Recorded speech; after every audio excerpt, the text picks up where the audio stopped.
3 দিন ধরে কিছু খাইনি আব্বা। তুমি কাজকর্ম কিছু করতে পারতেছো না আব্বা।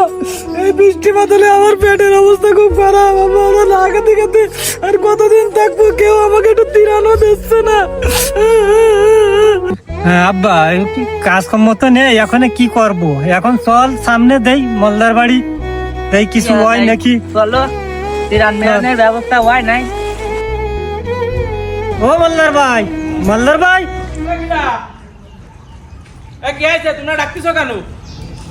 দুটো খাচ্ছিলাম, তা তোমাকে জ্বালায় তো খাইও শান্তি নেই। তা পাও তোমরা কি করছো? কাও আগে তোমাকে তা শুনে নি, কাও। আমরা তো 3 দিন ধরে না খেয়ে রয়েছি। এখন ছেলে মেয়ে নিয়ে কি করব? আসলাম আপনার দ্বারে, আপনি কিছু যদি দেন তাহলে ছেলে মেয়ে নিয়ে বাঁচতে পারবানি। না ভাই, আমি পারবো না রে। আমি যদি পারবো না রে, আমি দেবো না। তোমরা অন্য জায়গায় দেখো। তোমাকে জ্বালাইতে একটু ঘুমোয়ও শান্তি নেই, একটু ঘুমোচ্ছিলাম। চাচা, আপনার তো কোনোটাই অভাব নেই। পুকুর ভরা মাছ, গোলা ভরা ধান, খুবই ভরা মুরগি।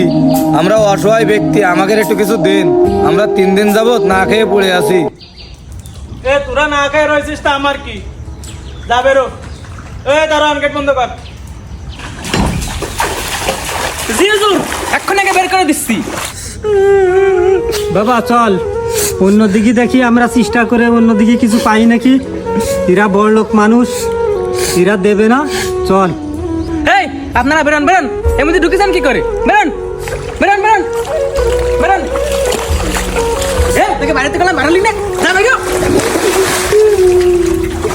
বাবা ও চল, আমরা অন্য কোনো জায়গা যাই, যাই দেখি চেষ্টা করে পাইনি, আল্লাহর বিচার করবে। চল বাবা। আর এদিকে আসবি না, যা। বড় লোক মানুষের মনে এতই অহংকার যে গরিব মানুষ না খেতে পেয়ে মরলেও তারা একটু গরিবের পাশে যেয়ে দাঁড়ায় না।